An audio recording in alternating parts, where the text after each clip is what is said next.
Hello, my name is Eddie Tofpik. I'm Head of Technical Analysis and Senior Markets Analyst at ADM Investor Services International Limited. And here is your weekly technical analysis of Paris milling wheat, Minneapolis wheat, and London UK feed wheat. Hello and welcome. Now before we start, I just want to let you know that no AI, that is artificial intelligence, was ever used in the composition, production or recognition of any of the pattern levels analysis or any rated eyes on these my charts. This was all my own original work, as I think you deserve to have that. So with that, Paris milling wheat. The key pattern here, unlike the American markets, continues to be the purple highlighted mid-March to mid-May shallow bearish shift pitch fork. Well, the market right now just under the purple middle time, currently at 191 even. This bearish shift pitch fork continues to be an excellent indicator of the market's overall bearishness. The most recent had seen prices press down through the support that stretches from the March 21 high at 191 and through three quarters down to the congestion at 197 and a quarter, making a new low not seen since early September 2020. However, so far the market has not managed to stabilize down there. Still kept to a certain degree by the purple middle time. Beyond this, on the upside, we have the green short medium moving average currently at 193 even, and probably the best bearishness pressure, which is the declining mauve medium moving average, currently 195 even. Looking below the March 24 and September 24 lows, the market has, as I said 11 weeks ago, and I quote, "We don't have anything that significant support until the August 2020 low at 196 and a quarter area," end of quote. We're at the end of a significant support zone, so it's not surprising to see small hesitation here. Yet, I would ask you to consider one final thing. This week the market made a weekly key reversal down, if only just. It'd be interesting to see how the market deals with that factor next week. Minneapolis wheat. The market here seems to be held in sway of two, possibly three features, and different in many ways from Chicago and Kansas City wheat. The first is the bright red May to July head and shoulders top neckline, currently at 567 even. This neckline had not acted as a cap, but more as an attractor, and had been pressuring prices lower. Now, adjacent to this for some time had been the green short medium moving average, currently at 577.5, which had been a bearish pressure until 3 weeks ago, when in parts became a support and in parts a more recent attractor. I said 2 weeks ago, and I quote, "Part of me can't decide if this has been the green short medium moving average or the bright red neckline has been leaning the market lower, but I guess we will soon see as they have now started to separate," end of quote. Well, that separation seems to have caused both to fail as bearish pressures, though the green short medium moving average is trying to resurrect itself as one right now. Not far below now we have the dark blue September 2019 today uptrend, currently at 567.5.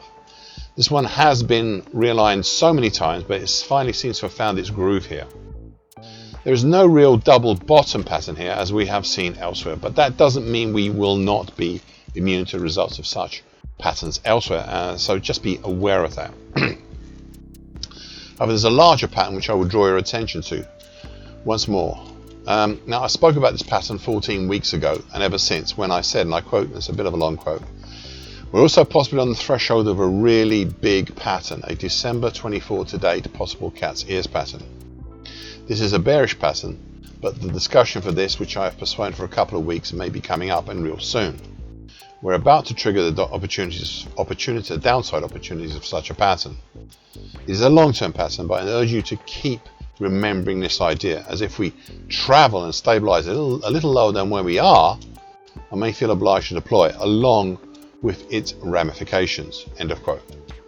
Now, I still stand by this, and I've reached the developments around the gaping action in September and the late October's and early November's moves once were actually gaping. Let's call it gapping action in September, and the moves over late October and early November towards the lows of September with great interest.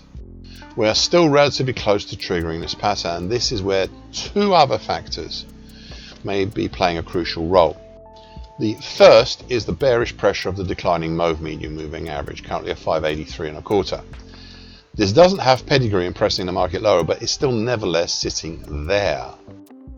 Second is a little higher, and this one does have pedigree. It's the purple July 23 to date downtrend, currently at 589.5. This impacted the market back in late June and again in early July, and capped the market back then with a head and shoulders top, so watch out. I suspect that will be the one that will be key on any attempted moves higher. And most interesting of all, this purple downtrend crosses the dark blue uptrend in late July. I do not think we'll have to wait till then to find out the result, but I caution you on a possible false breaks before crossover. London UK feed wheat. Okay, so there had been on this daily chart until early July and running for around a year one major significant pattern here, a pattern we have not seen in the other grain markets, and a pattern I still have on my daily chart for a reason.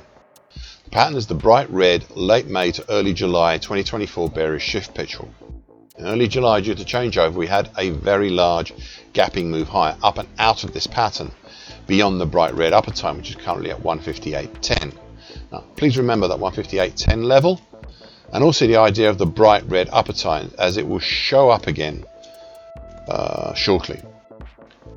And also, now added to this upper time back then, we had higher up the important, even today, the important 50% absolute Fibonacci line at 180.5. You had there, and even now still have, an area overhead that was or is a significant resistance, as it capped the market on its rise back in July, with some added nearby help at the time from the purple July 23 to date downtrend, currently at 176.95.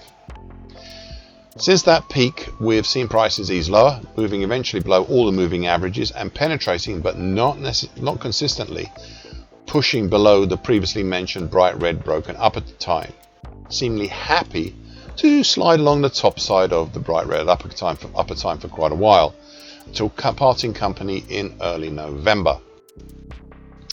However, what is important here, and this is key, is that we are establishing the market longer term below the very, very important dark blue neckline extension, currently at 168.5.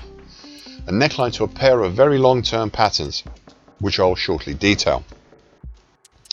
I also drew some weeks ago a bright green late January to mid-July quite shallow bearish shift pitchfork to hopefully show the new bearish angle of attack. In this pattern, the market is in between the bright green upper time above, which is currently at 176.90, and the bright green middle time below, currently at 154.30. And to be honest, I really don't think it adds much to the conversation right now. This all leads me to my final points, the same points I've been discussing here for months now, and some of them was something that I noted back in my annual commentary back in January this year on London feed wheat. To see these, it's best if we switch to my longer term monthly charts. Firstly, I saw back then the potential for a very large May 23 to date cat's ears pattern. This is a bearish pattern akin to a double top formed after a big fall, such as the fall we had in earlier in 2023, as well as an even longer term second pattern, an August 2020 to date, very large head and shoulders top. These two super long term patterns both rely on one single feature, and that is their common neckline, which is highlighted in purple on my monthly chart and is currently at 168.5, same as on the daily chart I just spoke about. Thus, a primary target X3 for the bearish cat's ears pattern will be down in the 127.5 zone, just below the bright red and big old 2005 to date uptrend, which is currently at 132.75. A secondary harder to reach target X4 will be down in the 112.85 zone, around where the shallow dark blue lower trend line is, currently at 114.40 for the 2007 to 2022 ascending expanding wedge pattern. For the head and shoulders top, we have an even lower primary target X5 down in the 64.20 zone, close to where sits the oldest uptrend I have on any of my 200 or so charts, and that's the 1975 to date. Yes, a half century old uptrend, and that's currently at 66.10. I'm not even going to give you my secondary hard to achieve target of this pattern, as that's below 0. Please bear in mind that these are very long-term targets stretching possibly over many years, but they are still targets below for these patterns above. Now, that all being said, July was changeover through a major spanner in the works for such longer term patterns. The reactionary immediate countering monthly key reversal up for July went back above the purple neckline, but stopped at the 50% absolute Fibonacci line at 180.5, the one I mentioned earlier, and just under the bright green 2023 to date upper bear channel line, currently at 178.20. The question this posed, and is a longer term question, is whether this was just a reactionary single month move higher or the beginnings of something else. Once again, as in my previous commentaries, I will continue to stick to the reactionary single month move higher, but I'm prepared to start looking at the possibility of a new base of support, not only being built but also being exploited for a possible move higher, and this has increasingly started to look like a better idea. But there's one caveat to this basing higher idea, and it's one I've already mentioned, and that's the bright green mid-23 to date big bear channel, which is currently 129.45 to 178.20. Even with such a big reactionary move back up, we are still sitting within this big bear channel, and it does have the advantage of already having at least the minimum 5 touches necessary to legitimize it. For all this discussion, we are still dealing here with some very long-term patterns, and you should please bear that in mind in all things. Thank you for listening and watching this broadcast. This weekly broadcast gives the essential market patterns and consequences. Please be aware of the risk disclaimer posted both at the front and at the back of this broadcast. The copyright is Eddie Tofpick and ADM Investor Service International Limited. And here comes the final important bit.